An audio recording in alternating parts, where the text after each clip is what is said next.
Hey guys, how's it going and welcome back for another Total War video with the Terminator. The next Total War game is here, Warhammer 3, and I have a lot of thoughts and feelings about it. I've been a massive fan of Total War since playing the original Shogun as a kid. I've played every single game since then with the ups and downs, the Rome 2 disaster, Shogun 2 triumph, the sagas, the mods, everything. And for the last few weeks, I've been really thinking about how to make this video. I've written about 10 scripts trying to articulate my thoughts and managed to get a clear message through to you guys. A message that is positive without exactly defending CA and angering a lot of people, because fundamentally there is a massive gap between expectation and reality here in the launch of Warhammer 3. I'm also really aware of the fact that so many YouTubers out there are either extremely negative or positive in a way that has always seemed really biased for me. In this video today, I want to just explore the situation of the launch, the game, its pre and post supports from the outside looking in,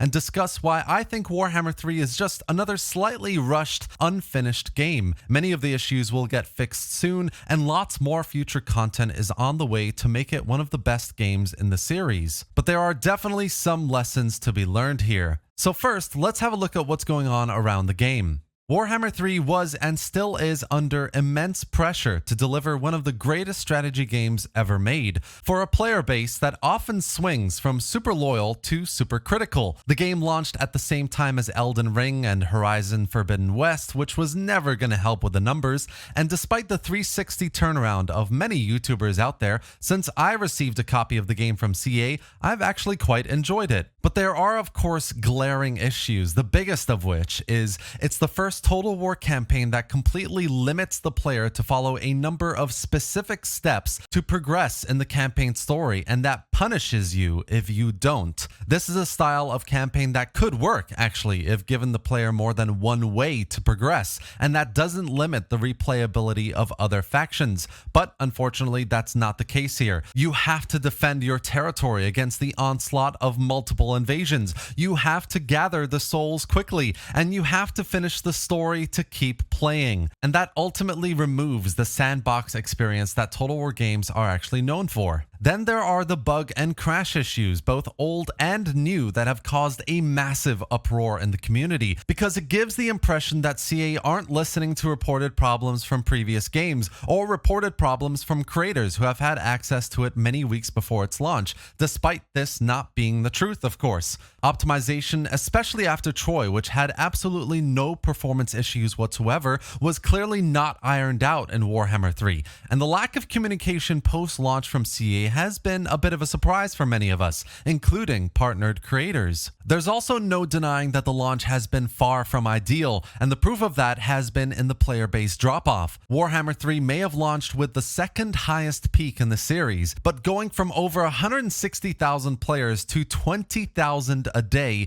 is far worse than Rome 2 when it launched at 118,000 and dropped to 37,000. And Rome 2 was arguably the worst made Total War game ever at launch. After all that, I think CA is probably in damage control mode right now. They haven't released a roadmap because they're essentially redoing it from scratch. They're taking over a month to release a major patch because there's a lot more to fix than they anticipated, and the reality is they are probably delaying Immortal Empires, the main selling point of Warhammer 3, until many of these fundamental issues are fixed. Players have every reason to be upset, especially as we know Warhammer 3 topped many pre-order charts. If I pre-ordered and got the game as it is, I'd be upset as well. So that's the state of the game today. But what I really want to talk about is this idea of expectation versus reality. Expectation leans heavily into the pre-order discussion around Warhammer 3, and reality, of course, is the truth of the development of the game, the state it launched in, and the motion CA is now going through to match up the two. Reality is squarely the responsibility of CA,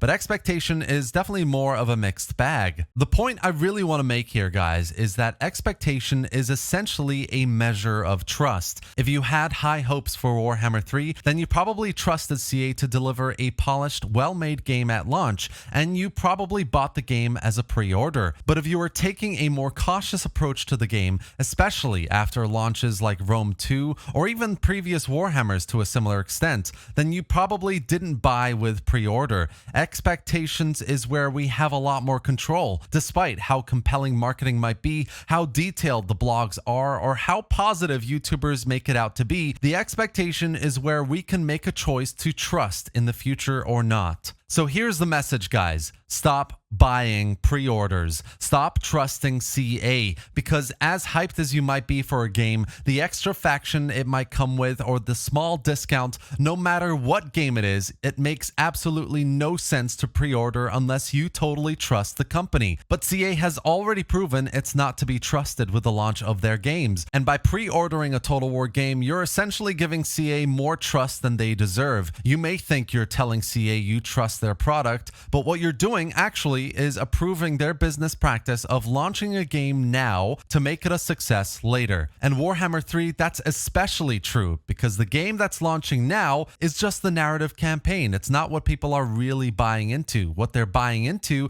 is Immortal Empires, which is a promise that is going to be fulfilled later. They don't deserve this trust. After Rome 2, Thrones of Britannia, and other rocky launches, Warhammer 3 is nowhere near as ready as it should have been, but I guarantee if there weren't as many pre-orders as there were, there wouldn't be as much backlash and negativity, and CA would still work hard on making it the best game it can be. The truth is, the marketing campaign for Warhammer 3 was spot on, but together with the positivity of YouTubers, the raving pre-launch reviews meant that there was a massive gap between expectations and reality. No one can do anything about that reality side of the equation, but you can absolutely do something about that expectation part. Everything about CA marketing, about the partner program, the pre-order bonuses, everything pre-launch is to tap into that expectation side, no matter what the state of the game is really at, and make it as favorable as possible towards CA. This expectation side is under your control. You have the power to say, no, CA,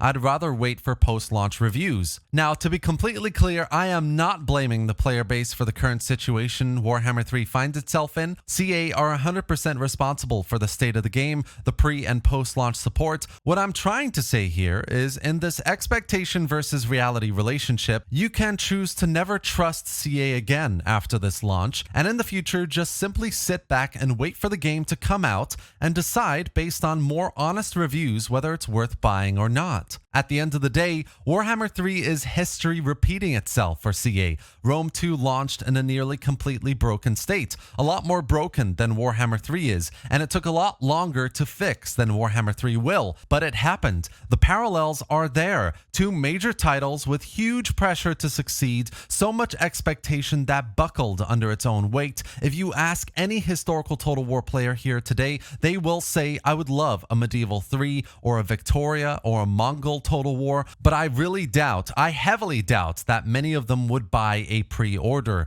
This is the mentality Warhammer players need to get into now. CA as a business just shouldn't be trusted to deliver a good product on launch. So that's what I think about this whole thing. Warhammer 3 is one of the biggest games in the series. It's an evolution in Total War in terms of getting into a more narrative-driven campaign under so much pressure and hugely ambitious both in scale and design.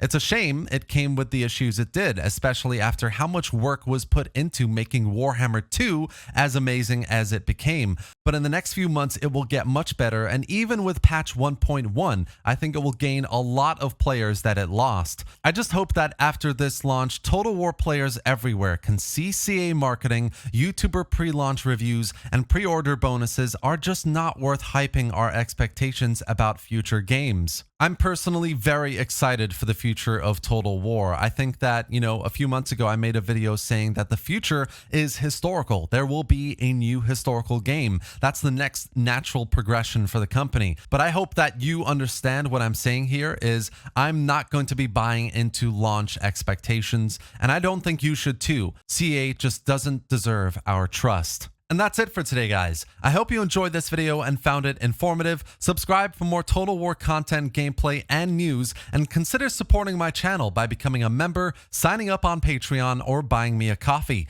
Any and all support is super appreciated. Thanks for watching, guys, and I'll see you next time.